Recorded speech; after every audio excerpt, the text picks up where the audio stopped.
The Introduction to Marketing workshop. First 2 slides, the first of which being the logo.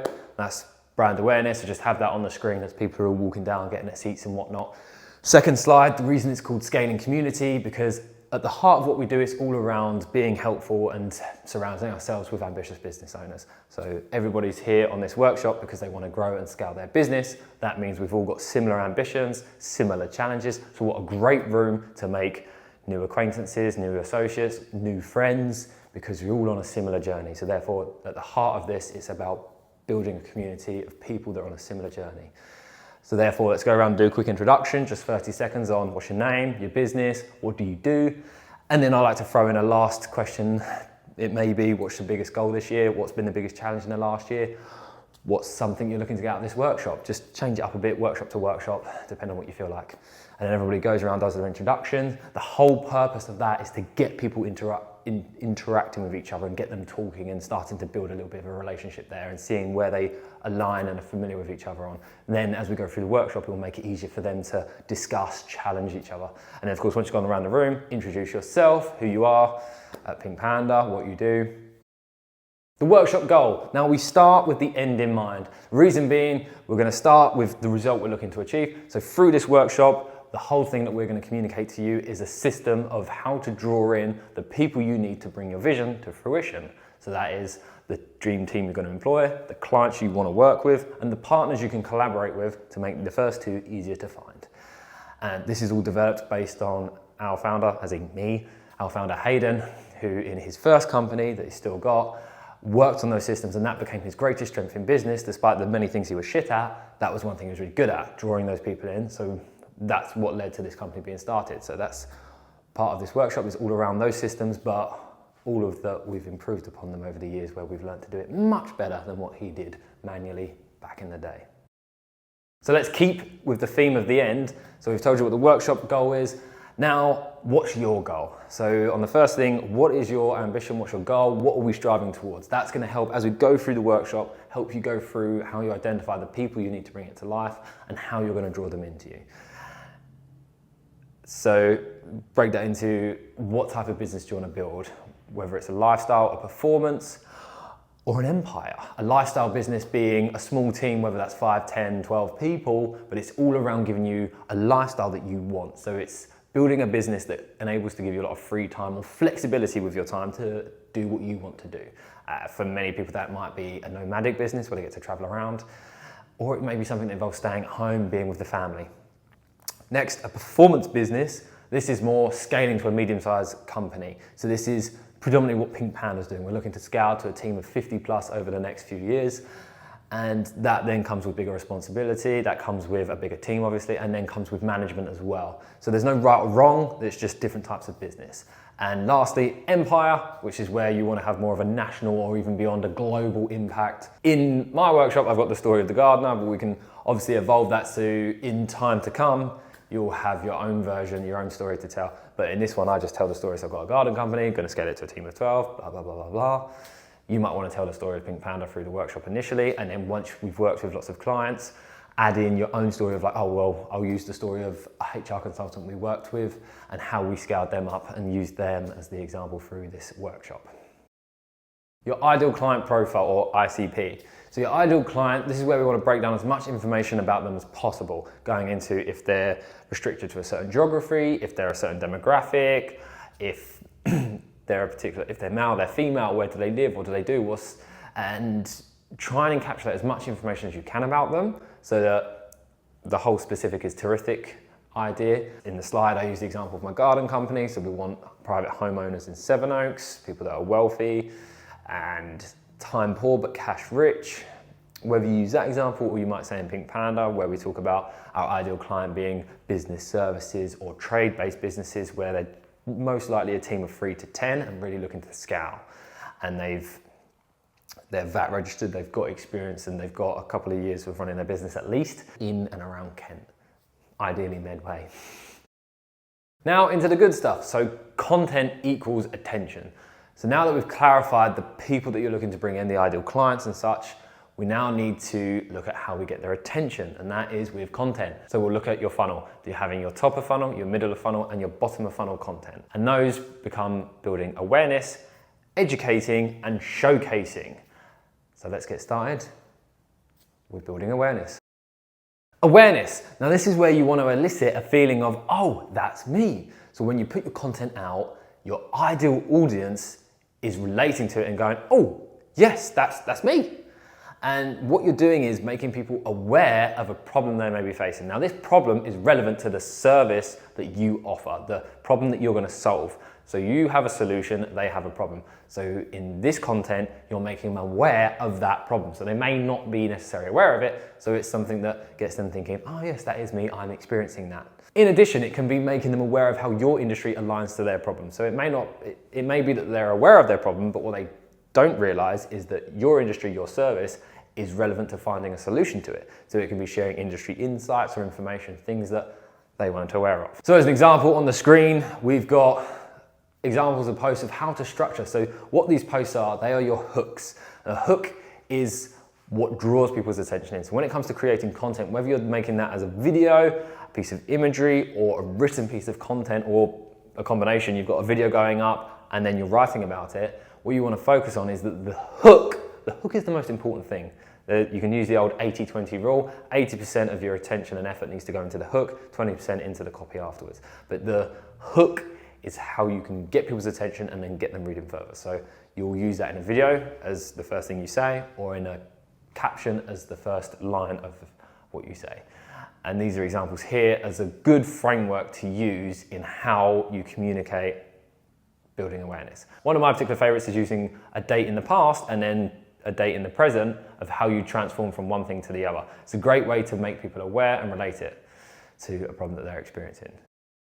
Next in awareness is triggers. So one thing to do as you're helping people become aware of their problems is to talk about the triggers. Now a trigger is something that your ideal client would say that means they need to speak to you. So this is something, if you're a networker that goes out a lot, or you're in part of a networking group, this triggers are what you want to arm your colleagues with and associates with, so that when they're out doing business, networking with other people, when they hear someone say the trigger, they then think of you and therefore recommend you. So triggers you can use in your content as direct quotes.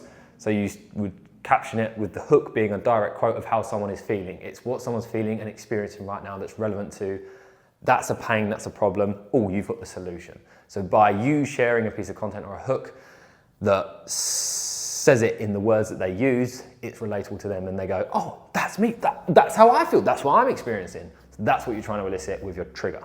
So you just want to list down what those triggers are, try and think of a few, 5, 10 different triggers that your ideal client would say. What are they saying in their mind? Write that down. So that's the top of funnel. We've made them aware of the problems that they're experiencing or given them some industry insight to see that what our industry is. They've now become aware that it's relevant to the problem they're experiencing. So now we've done that, next we want to educate them. Now this is the biggest bulk of your content. This is where you want to put most of your energy in, probably about 60%, where you want to focus on educating people on how to solve that problem. So now you've made them aware, you now want to show them how to solve it themselves. So this is the DIY process. Now, this can feel counterintuitive to be like, well, why would I give away all my secrets? Why? Surely if I tell people how to do the thing that I do, they'll just go and do it themselves. That's kind of our initial reaction many a time. But remember, the people that you're working with, your ideal client is not an industry expert. You are an expert at what you do. You have the knowledge. And not only that, you have all the equipment it takes in order to provide the service that you offer. So therefore, you could give away all the secrets and no one's ever going to be able to do it as efficient or as to the level that you can achieve it. So therefore, give away your step-by-step, give away your secrets, give away your guides. We've got an example on screen.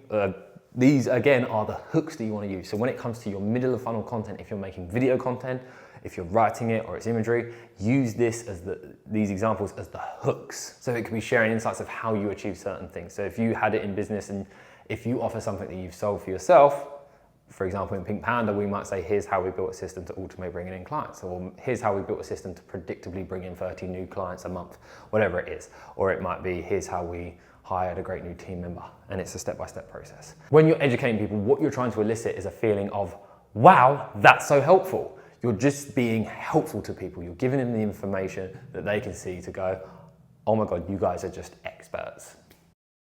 Now, when you're educating, an extra layer you can add in is empathy. Empathy in their pain, empathy in the problem that they're experiencing.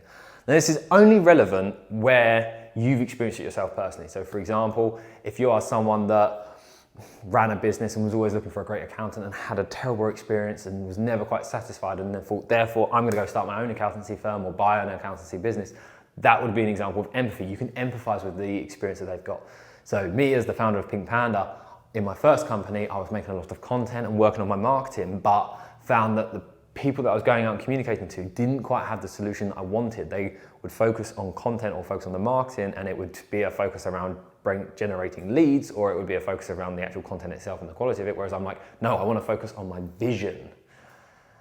So it's empathy and pain points is where you've personally experienced it yourself. So as in my garden company, I don't qualify because I was never in a position where I was buying from gardeners and having a bad experience or a difficult time.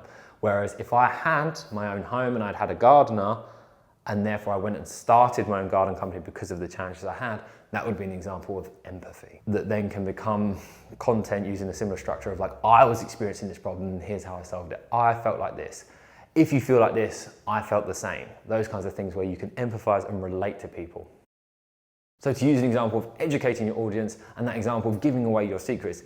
So in our post about garden care of here's how to have a striped lawn all summer long, our 8-step process, the whole thing being, yes, you're giving away all your secrets, but that 8-step process firstly involves a £2,000 lawnmower. If you don't have that, you're not going to be able to achieve the striped lawn, let alone before you've even gotten into the process it takes to look after the soil and the grass so that it grows thick and nourished compared to even just having a lawnmower. So therefore, for someone to go and do it themselves, well, they'd have to spend thousands before they even begin. Therefore, a lot of people are going to think, well, I'm not going to do that. I'll find a professional. Oh, look, you're the one that's given me all the secrets of how to achieve it. When you're educating people on how to solve the problems and giving your insights, your tips and tricks on how to fix it themselves, there's a layer to problems and the way that we experience them, and they are done in 3. So the problems that we face are either external, internal, or philosophical. A way to think of those, external is a problem that's happening outside of us. So it's separate to myself. An internal problem I experience within, it's a thought, it's a feeling that makes me unhappy. And then philosophical is global or on a humanitarian scale. So to give you an example, an external problem may be my garden is looking terrible. So everything's overgrown and it's just unkept, untidy. That's an external problem. It's not me myself. Separate to me, there's overgrown shrubbery and long grass that's a problem. That is the external problem. Internally, I feel embarrassed. I'm ashamed of my garden. When I walk out the front door, I think, oh, I better cover myself. I don't want the neighbours to see me. It's just alarming that my garden looks like this. It's an internal problem. It's a feeling and it's not nice. And philosophically, I believe every homeowner should be able to have a beautiful kept garden, and it's something that we all deserve. That's a philosophical problem on a global scale. So that's a B2C example. As a B2B example, if you run an accountancy firm, your external problem is the numbers. Your clients are struggling with what is the profit margin, what do all these numbers mean, what is a cash flow forecast, how do they capture that information and predict it. Financials are just such a struggle to keep on top of, and they're all over the place. So that's the external problem, and that might manifest in bills aren't getting paid on time, you haven't quite made payroll in the right way, it's done wrong, so therefore your staff are unhappy. These are all external problems. It's going on outside of myself, but experiencing it in the business. So then as an accountant, the internal problem that they communicate to their clients is that they're feeling stuck. They're feeling like maybe they're an imposter, they don't deserve to be running a business because they can't keep on top of the numbers. And then philosophically, as an accountant, they can be communicating to their clients that everyone should be able to run a business. Business shouldn't be this hard, it shouldn't be this difficult. Everyone deserves a business that can survive and thrive. Now, when we communicate, the big mistake that a lot of business owners make is we focus on the external problem. And yet, what's most important to us is the internal, it's all about us. So in that garden example, focusing on the overgrown lawn and shrubbery and whatnot, yes, it's a problem, but what's more important is how I feel about my garden, and it's all that embarrassment. If you can cure my embarrassment and talk to me about that and that I should be proud of my garden. That's going to be more important to me and more powerful than that external problem of the overgrown shrubbery. And in the example of the accountancy firm, the external problem, communicating to people about getting on top of their numbers and such, yes, it's helpful, but what's really powerful to them is how they feel about their business and inside, and that embarrassment or the imposter syndrome that maybe they shouldn't be a business owner. Did they make a mistake? How do they get on top of it? They're so worried, they're concerned, they're staying up at night, they can't sleep properly, it's causing problems in the relationship. They're all internal problems that's going on in their mind, viscerally. Communicate to people on those, that is what makes us buy. When you can connect to us emotionally and show that you really understand. And this is where you can tie in that empathy to the pain point. If you have experienced those problems yourself, you can really relate to that internal pain that people are experiencing. And why is this all important? A key thing to remember is the buyers versus the not yet buyers. Now, various different studies have been done, but think of it in this way, that generally 95% of your market are not yet buyers. Only 5%, give or take roughly, are actually in the market ready to buy. So if you are offering garden services, only 5% of your market are thinking, I need a gardener. 95% are not even aware, they just know that they're embarrassed about their garden or they need to get on top of it. In an accountancy firm, only 5% of people are thinking, I need to go out and find a new accountant or find an accountant. 95% of people are just floating by, they've likely got an accountant, but they don't realise what they're unhappy about and don't realise what other options there are, or are thinking potentially there's other options, but oh God, what a load of faff and effort trying to get a new accountant. So therefore, they're not yet buyers. So therefore, you want to focus a lot of your content on those not yet buyers, because we can even have those people that are not yet buyers still waste our time. Many of us in trades, in business services, have all experienced giving a quote to someone, spending your time one-on-one, grabbing that coffee or going to their home, walking around, seeing what it is that they want help with, only to find that they were tire kickers that were not serious about buying. They are not yet buyers. So therefore, you want to remove those from your time and allow them to interact with your content so that they can build the relationship with there, get to know you, get to like your business, and get to build trust so that they are ready and they can become buyers, so that by the time you interact with them, they are buyers instead of not yet buyers. Now, to carry on turning those not yet buyers into buyers, where we've made them aware of the problem they're facing, we've educated them on how to solve that problem themselves. The next step, the bottom of funnel content, is we want to showcase how we could be the ones to solve the problem for them. So this is where you want to elicit a feeling of, perhaps you could help me, because you've shown how you can help them. You've shown how your industry is related to their problem and has a solution, and you've shown them the step-by-step of how they could go about doing it themselves. And now in your showcasing, this is where you want to use real life examples. Tell the stories of the people you've helped, you've worked with, and the result that they got. A great way to do this is if you've got Google reviews, Facebook reviews, LinkedIn recommendations, use those as assets, screenshot them and share them. They're a great way to showcase your expertise, your skills, and how you can help. And what this does for your viewers of your content is it becomes relatable and they can see themselves in that review. If your review is sharing something very similar to what they're currently experiencing, then they can see that someone else had that same problem, used your service, and then found the solution and it was fixed for them. This is a great way. And whether, especially if you can do it on video, of your client sharing the story of what you did for them. Now in the example here, in the garden company, we've said, here's how we've transformed our client's garden and given them their weekends back. So there we've shown the outcome of helping their garden, but if you notice, we've spoken about the problem that they face personally. So it's not just about the overgrown garden, it's about giving them their time back, giving them their weekends back. Something that people would find extremely relatable. And when you consider what is in this garden company's example, our ideal prospect, what are they thinking? Yes, the garden's overgrown, or maybe it's kept, but they're thinking, is there a better option? But if they're finding that their time is being taken up over the weekend trying to keep on top of the garden, that's going to be a much more powerful motivator than just the overgrown garden. Now with that content, here's a couple of really powerful ways to utilize content in your sales process. So once you've got them through that funnel and starting to build more of a relationship, a really great way to carry on that showcasing your expertise and helping them realize that you're the business to help them. And we call this the checklist. So once you've met someone, many people when they go to a service provider are going to get other quotes in, not a problem. One thing you can do that's really powerful is have your checklist. This is the top 5 questions to ask any gardener before you trust them, the top 4 questions to ask any accountant before you trust them. And again, this is another one of those things that can feel counterintuitive. Why would I arm my prospects with the questions that they can go out and find and ensure that they've got a great professional? Surely I want them to choose me.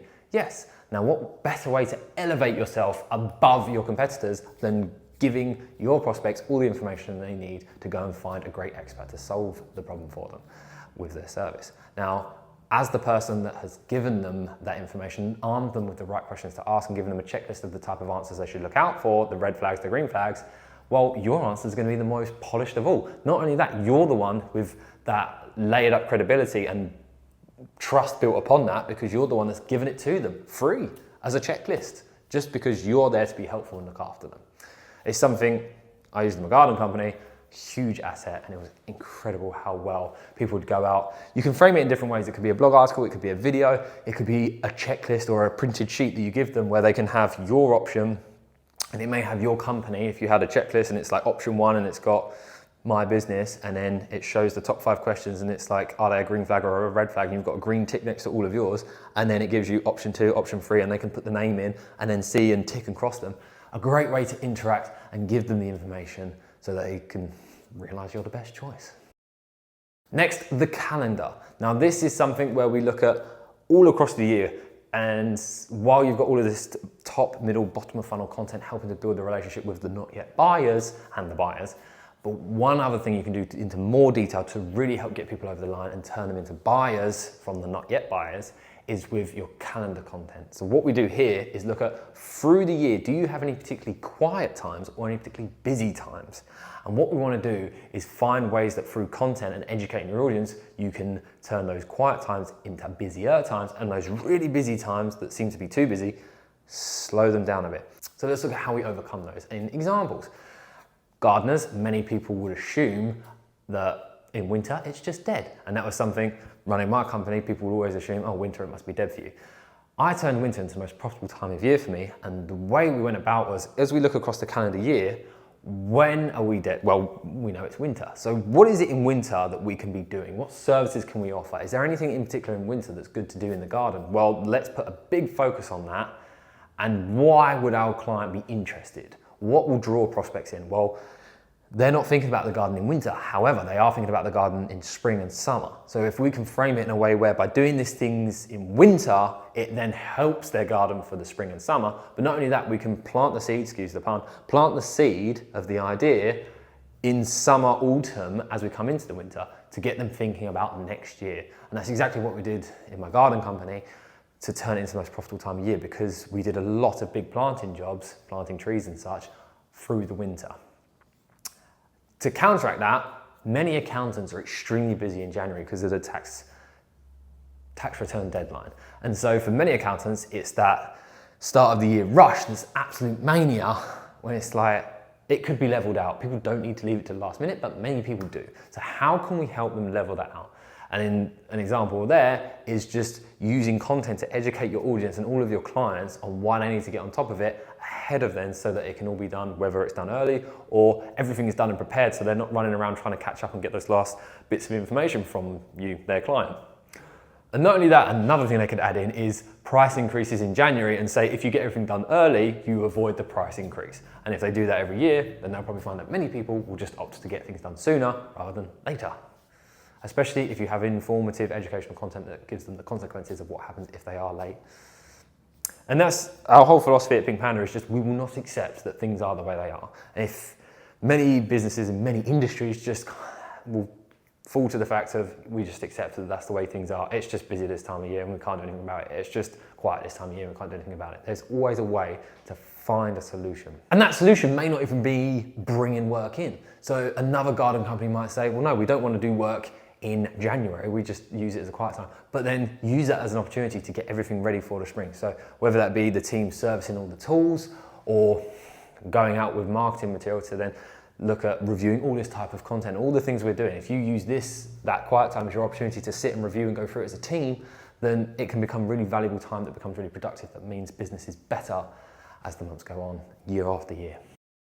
Now we've gone through all of that attention and we've got conversations going with people. So how do we turn that attention into action? How do we get a buying relationship going? So from those not yet buyers to buyers, how do we get them buying with your business? So this is your client system. Firstly, let's look at your service offering. Many businesses, we start our business based on our core offering. What is the main thing that we offer? For accountants, it's the annual tax return. For gardeners, it's regular garden maintenance. For plumbers, it's the new boiler.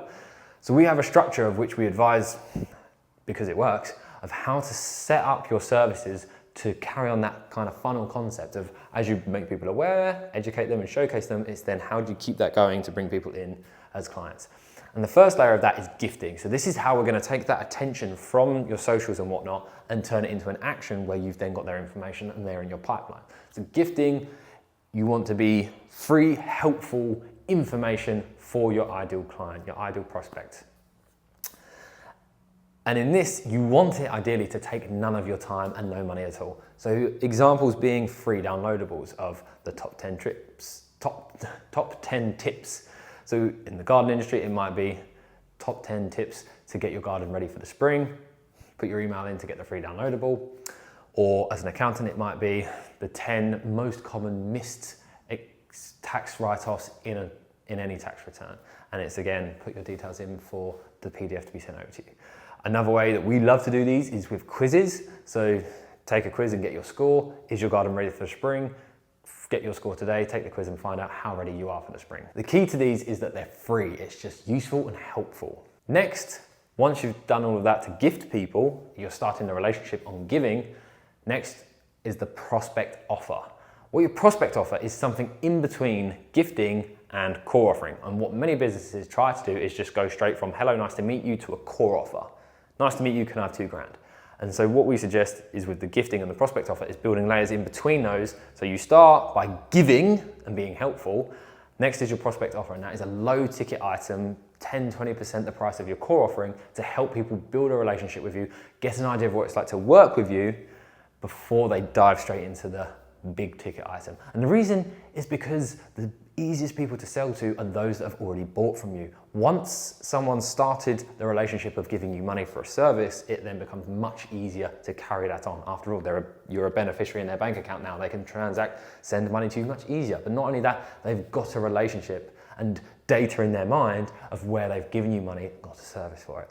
And that's much easier. And consider, if your business has got some kind of prospect offering that helps people get a taster of what it's like to work with you, makes it much easier compared to your competitors. So in the garden example, if one gardener offers a one-on-one consultation in the garden to show how a customer can get year-round colour in their garden and give them planting suggestions going into their soil type and what will bloom in their garden as a full document and whatnot, that's incredibly valuable and helpful. And that can be something that's a low ticket item compared to paying the gardener to do it all for them. Now compare that when they go and get their 2, 3, 4 quotes in, they've already spent money with you and you've given them so much advice, tips and tricks, they can take that information and go to another gardener, but you're the one that's got the refined answers.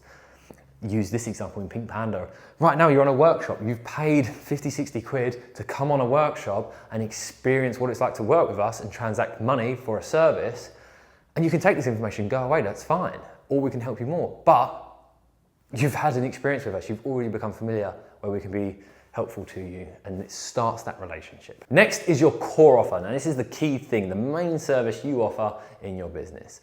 It's the gardener doing the garden maintenance, it's the accountant doing the tax return, it's the plumber fitting the new boiler. Now, you can add things in between. So as an example, in a garden company, we use the checklist as another gift in between the prospect offer and the core offer. So before they go for the core offer, they get another gift from us. And then finally is the profit pump. This is one of my favorite ones. The profit pump is those additional services that you can add on to your core offering that if you was to sell them separately to a new customer, they wouldn't be that profitable. So it's not too dissimilar to your prospect offer in that it may be a low ticket item, it may be much higher, but it's something that's added on. So in the garden company example, profit pump may be additional planting. For example, if you had someone call you up to go around and quote to put a couple hundred bulbs in the garden and a few little plants here and there, when you consider your time to go and view the garden, get to know the person, look at what can be done in their garden, give them a quote, go away and find that you have to do 3 of those or 5 of those to get one job. Then you get the materials and go and do the job. Suddenly that couple-hour job just is not worth the time at all. However, when done as a profit pump, if you've got a core service and you've got 50 clients and you inform all 50 clients that it's a great time of year to think about additional planting and then offer your service, give them a suggestion, how many of them, they're already giving you money to improve their garden, how many of them are going to go, there's another idea to improve my garden. You are improving my garden and you've got an idea, let's go for it. It becomes much easier to make that transaction and get further work from them. And it's just helping you be more helpful. So it's what you can add on, or what those extra things you do. As an accountant, it might be bookkeeping. When you consider what it would take to get to know someone, to get to know the books, and to start that relationship, onboard them, and you think, oh God, we're gonna have to retain them for months before we actually make any profit. Whereas if you're doing all their accounts and you can add on bookkeeping, suddenly it's like, well, we're already doing their accounts and we know their numbers, and this is just gonna help us do the accounts even easier and more efficiently. Suddenly, it becomes much more profitable. Hence why we call it the profit pump.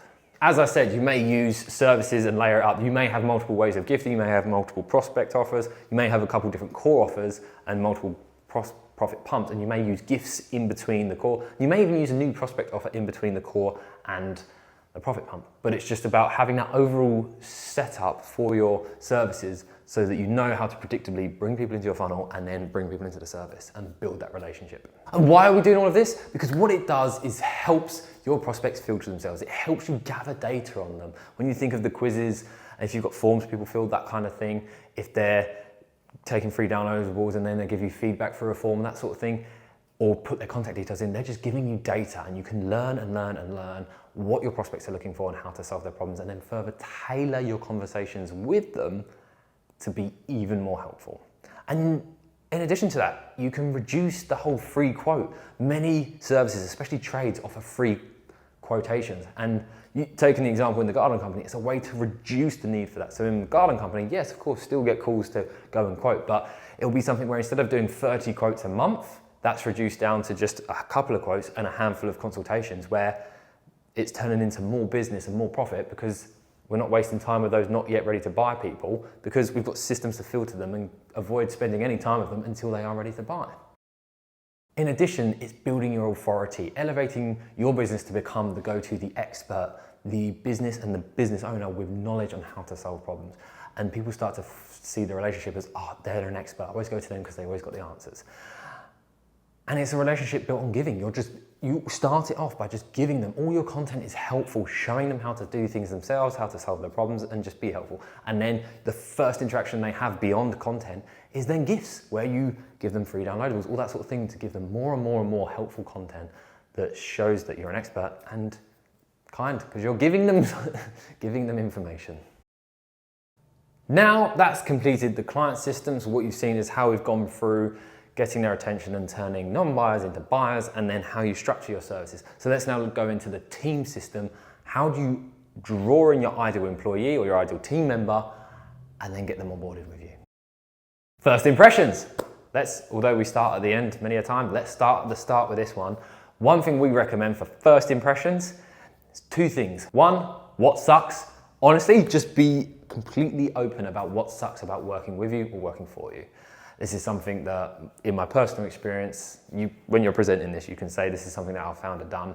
So in their first company, as a garden company, really struggled with retaining staff members. And it became quite a revolving door where people just came and left, lasting a few months, a month, a week, a day, one person did.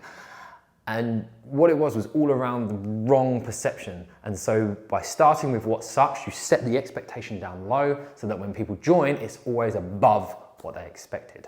And in the garden company, we were setting the expectation up here, so when people joined and it was here, they were disappointed by this much. So therefore, start with what sucks.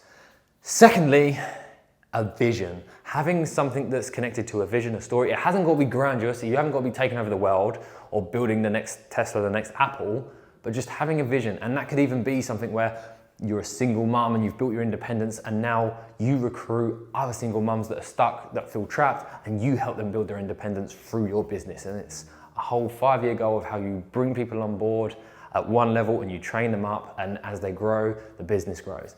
that becomes a phenomenal story that people want to join, and it's not just another job, it's actually part of building a career. And you're all here as ambitious business owners, you want to grow and scale something, well, you need people to do that with.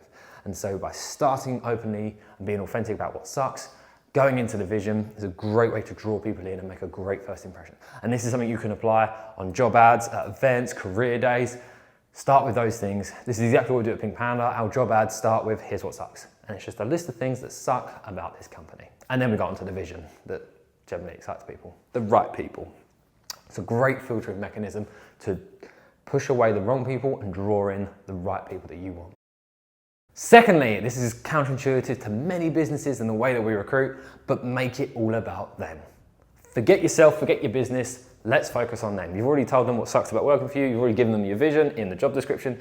Now, let's find out about them. What's important to them? The way that we do this at Pink Panda, we have a questionnaire that goes out where we focus on what do you want from your career? What would success be to you? What is personal success to you? What support do you need to achieve that success? Things like that. How do you stay up to date with industry trends? All that sort of thing. We're just learning about them, and it's all about what they're into to see if what they're looking for would align with what we're looking to achieve. And this is a great way to help people feel valued and important, and not just another number, not just another application. Really powerful, and sets the tone and sets the culture as a business that cares. I think there's a really good point there actually to a business that cares and pause, having that pause. And this is something both you and I talk really fast, and learning to slow it down.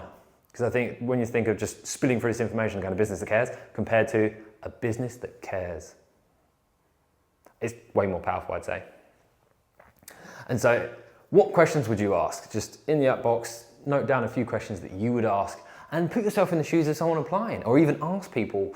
Go out and just find people that have applied for jobs that are employed, and find out what's important to them. So then you can think, what questions could you ask? So fill in those questions that you can ask, and make sure it's all about them. Now, once we've made it all about them and got to know them, the next stages are testing them and trialing them. Now, you may do one or the other, bit of both. You may trial them and then test them. You may test them and then trial them. In working it out, a good way is are you on-site based? Are you office-based? Are you remote? So in testing them, trialing them is what works best for your business. So when we talk about testing, it may be by giving them a challenge or scheduling an interview to get to know them a bit and sort of test their personality. So as an example, in the garden company, as a way to test them, you might have them submit some before and after photos of work they've done, or do it as a video where they explain what they're doing. So they might be pruning a rose, putting on their Alan Titchmarsh impression, explaining what they're doing.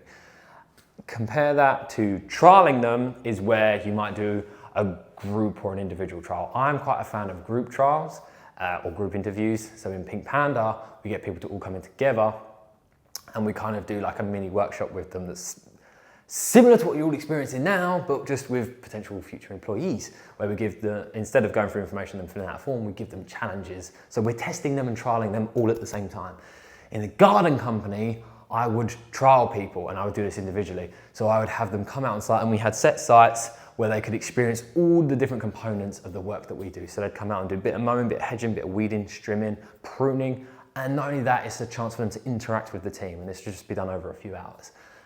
The one thing I'm gonna add is please do not do this or use this as an opportunity to cut on labor costs. If you need 3 people on site, do not use the trial shift as a third person on site. You wanna have your 3 people on site, and then the trial shift comes along to join them. Now, the reason being because work will slow down a bit because your team need to interact with them and talk through what they're doing and see and assess how they're getting on. But not only that, you will just destroy morale and culture by trying to save a few quid, because the team's gonna feel pressured. They're having to try and catch up and get the work done while they're trialing someone, and then that trial person's gonna quickly work out that they're being charged out while they're on a trial. Not a good look. So what we did in the garden company, we just had set sites we knew we could add people onto that were more the commercial stuff. And obviously, if you're in the office, you can just have people come in, and you can kind of, if your workload is X, don't try and do more than X. Get your workload done, but just have them involved in it. Or it may even be that you're not necessarily working, you just get them to test out on something. Obviously, if you are in HR or accountancy, you probably can't show people real information. It needs to be made up. Now, when it comes to testing and trialing, I love to do this over looking at CVs and experience and whatever the thing, references and such, because I much prefer to interact with the actual person themselves. And like in Pink Panda, we use it as a way to get them to do something that they would be doing in the job role to test it. So for example, the social sourcer role is all about making content. So one of the trials or tests that we give them is to make a piece of content relative to what they would be doing in Pink Panda. So it shows what knowledge have they got on marketing and business strategy and such, how much have they researched the company, and then get them to make a piece of content to see what they're like. Are they confident on camera? What's their cadence like? How do they present? How do they edit it? Great way to learn someone's skill set. Once we've tested and trialed them, the next thing I like to do, I call it indoctrinate them. And this is where we really want to bring them in to the philosophy, to the culture of the business, and yes, indoctrinate them if you want to have it a bit of a cult.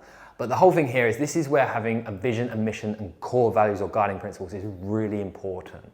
And many of us don't have them, and they're not all that important.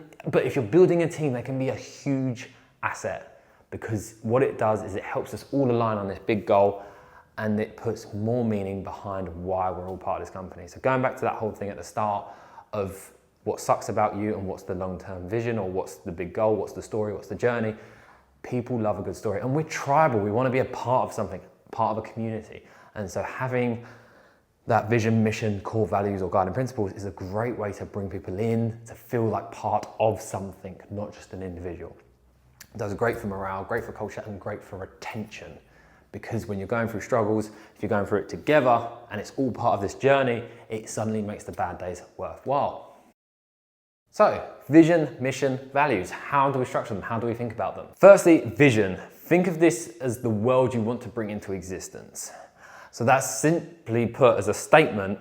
So take the sentence, the world you want to bring into existence. How is that relevant to your business? And it hasn't got to be some grandiose thing. You haven't got to have this giant goal. It can just be simple. And in my garden company, a world that works with the environment.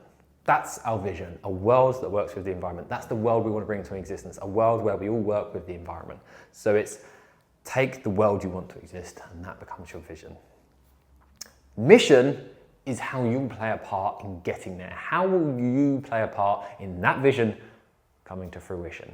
So in the garden company, that was educating the world to be more sustainable. So we wanted a world that works with the environment. So our mission is to educate the world on how to be more sustainable. So our service was all around looking after gardens sustainably and sharing our knowledge and tips and tricks. And even the service that we provided would involve a lot of educational content around how our clients' gardens can become more sustainable, and look at increasing their biodiversity, plants that they use, and more about increasing that biodiversity and such. And even the way that we looked after it, how we can be more climate conscious and such, and make that part of the SAPS process, part of the onboard, part of the service. Then your values, this is the fundamentals of how you do what you do with regards to achieving your mission and vision, but even just general day to day. So in my garden company, we had the 5 C's. I do love alliteration, but they were communication, commitment, care, culture, consistency. Now, contrast that all to Pink Panda, we have our guiding principles that kind of encapsulate this idea of the world that we want to become into reality, how we'll play a part in getting there, and how we do what we do. We have our guiding principles that encompass those things. This is something where if you really are trying to build a team, I really highly recommend, cannot emphasize enough, having that vision, mission, values, or guiding principles, however you label it. But it's just, as I say, it's part of that long-term journey that people play a part of, and it makes the worst days so much more bearable. So just to recap, step 1, you have a job ad or a fair, whatever, people apply. Step 1, people are applying to join your company. Step 2, we put a questionnaire in that's all about them. You're just learning about them, what they want. Step 3, 4, you challenge them, trial them. So challenge them with something or trial them to come out on site. You might do both. And step 5, what we'd recommend is then just an interview to go over everything as with the founder, manager, whatever it is. And then step 6, hired. This is something in my garden company. This used to be a 17-step process, which was just overcomplicated and quite arduous, has then become a 6-step process, much more efficient and easy, and gets people onboarded quicker. Because one thing you want, although you want to put all of these things in place to learn about someone, you want to make it as easy as possible, and that time frame between applying and being hired to be quite short. So you've got to try and cram that all in. So what we do at Pink Panda is do it in bursts, but we do have a waiting list where people can join the waiting list to join the company. So even if they are in work, or if they've started a new job or go with something else, they can still be on the waiting list and get access to all the things that we're up to, and then eventually come and join. So that is your team process, how you bring in the ideal team members to your company. So now we've completed that, let's look at partnering process. Who are the businesses that you could collaborate the most with? And the way we start with that is who could you refer the most? Who could you give the most work to? So when you look at your service, who can you refer your clients to? And the way we think about this is there anyone, other business owners, people you've worked with, where you think you could refer every single client to me? Please just refer every single client to me. So what we're going to show you is how you get those people to refer every single client to you. And the great way to start that is by doing it to them. The overall goal here is you become a team of businesses, different industries and sectors, but you're referring all of your clients to each other. So imagine if you had a gardening company, but you were partnering with a cleaning company, an exterior cleaner, a car valet, a landscape architect, tree surgeon and landscaper, and you're crossing all of your clients to all of those people, and all 6 of them are passing them all back to you, and you're all doing it to each other. Imagine how quickly your company would scale with that, proactively referring, introducing every single client to all of those people over an extent of time. Now, if you look on the screen, you'll see the top ones have a pink box around them, the bottom ones have a white box around them. Does anyone know what the difference is? What stands out to you? What is unique about the pink ones? What's unique about the white ones? And in this, a lot of people will guess you're in the same industry. On the bottom is like a similar industry. They're outdoorsy. The top one, they're different industry.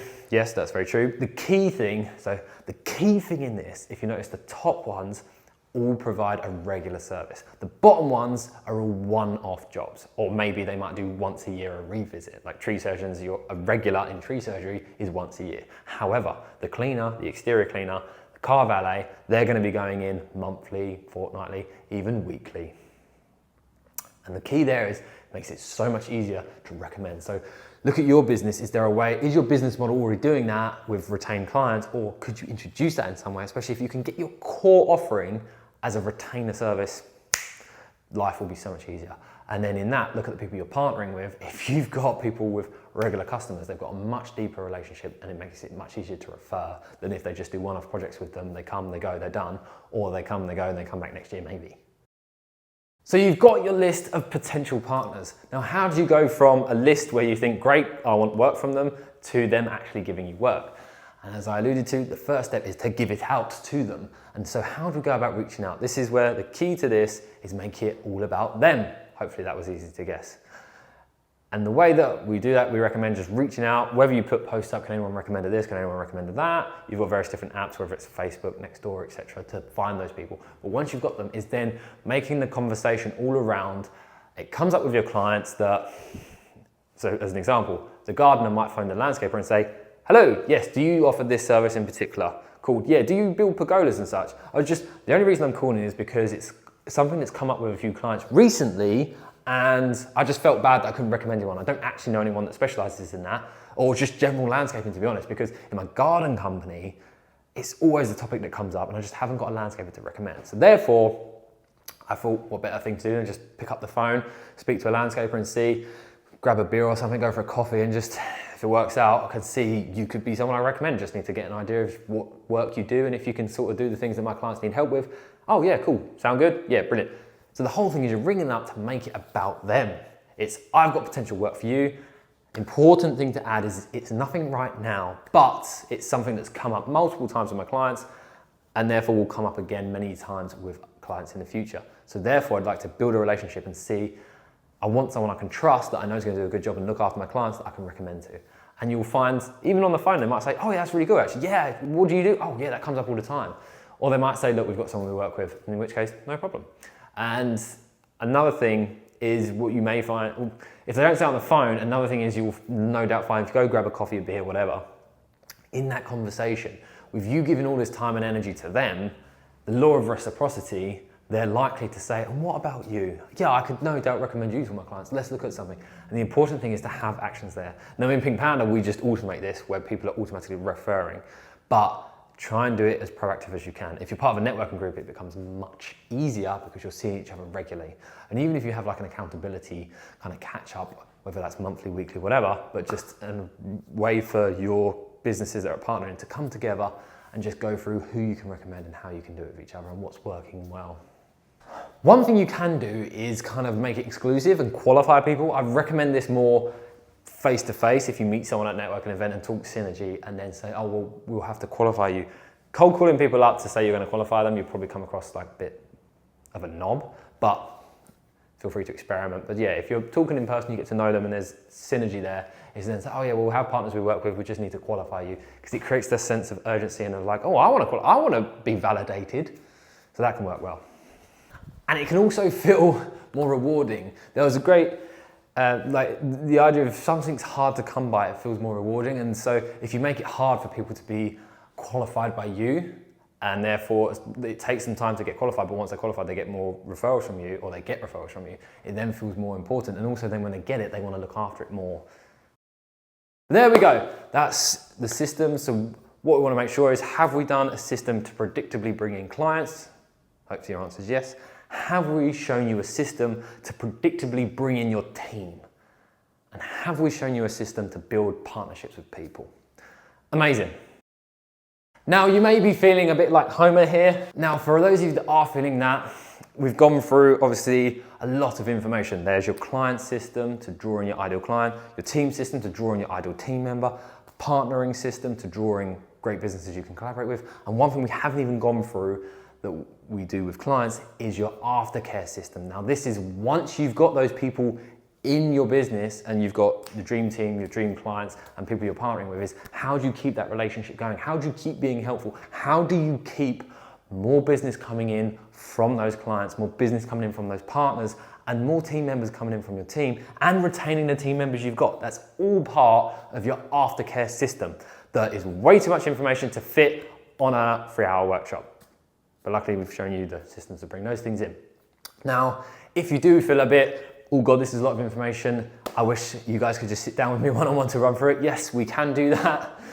We do a one-on-one consultation. Here's a QR code. We're gonna make a QR code and you can book that in. The way that it works is we'll also go through the aftercare system with you. So it's a one-on-one consult. The cost is £400. What that also includes is a free webinar. So the whole process is you book on, and then you book your free webinar, you go through that, and once you've done the webinar, we then book in our one-on-one consult where we'll sit with you and go through this whole system for your business and exactly how you can apply it, and just make sure it's all refined and that you've nailed everything and every component of it. And then of course we go into the aftercare so that you can go through, once you've got those free systems working, how you then look after. Now, you may be thinking you'd love to do a one-on-one, or you may be thinking, can't someone else do it? Yes, of course, at Pink Panda, this is exactly what we do day in, day out. It's what we live and breathe and dream about in our sleep. So yes, we can build these systems for you. The whole retainer service that we have is we go into what the vision of your company is. We look at all the people you need. So we guide you through this entire process of how we bring in your ideal team member to build your team, your ideal clients to get the business that you want, and your ideal partners so that you can collaborate with them and get a lot of business going together. And then of course, we look after your aftercare systems so that once you've got all of those people working with you on your business, in your business, we keep them looked after as well to make sure the relationship stays prosperous for many years to come. And in order for us to do that for you, the only thing you have to do on the QR code that we'll create is you can join the waiting list where we onboard clients at a certain period. So these workshops we only run once a quarter. The onboard we only do once a month, sometimes less, it depends, because we get a lot of people joining the waiting list. So we'll say though, we're only looking for companies that really want to scale. So if you're a team of 3 and you want to become a team of 5, it's not going to be ideal to get Pink Pandaized, because we're really focusing on how we take teams of 3 or 5 to a team of 10, 20, 30, 40, 50. So that's what we're focusing on. It's not to say you have to get to a team of 50, but we really want to focus on people that want to grow and scale, because a lot of what we do, once we implement, it's all about keeping that growth going, because we just want to build systems that make it great to bring those ideal people in, your ideal team, your ideal client, your ideal partner. If you've got a great system to bring in, predictably bring in new team members that stay with you, new clients that stay with you, and partners that help find you more of those people, then why would you want to stop growing? It's making business predictable and a lot less stressful. Yeah, so you can join the waiting list today. I think there's a lot of content there to go through, so we probably if we've got something that's quite intimate, we've only got like 5 people on the workshop, it's gonna be very interactive. We're gonna be talking to them, starting. Whereas when you've got like 20, 30 people on the workshop, you can just run through it and you kind of talk people through it and they fill it out as much as they can.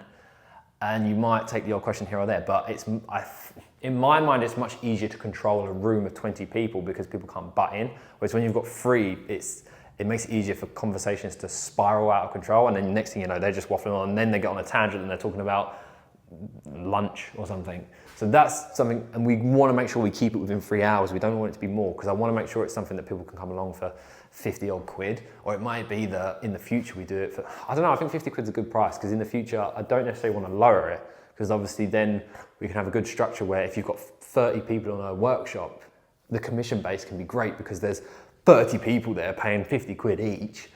Can't do the maths that quickly. Is that 1,500 quid? Yeah, 1,500 quid for a couple of hours work. It's like crazy.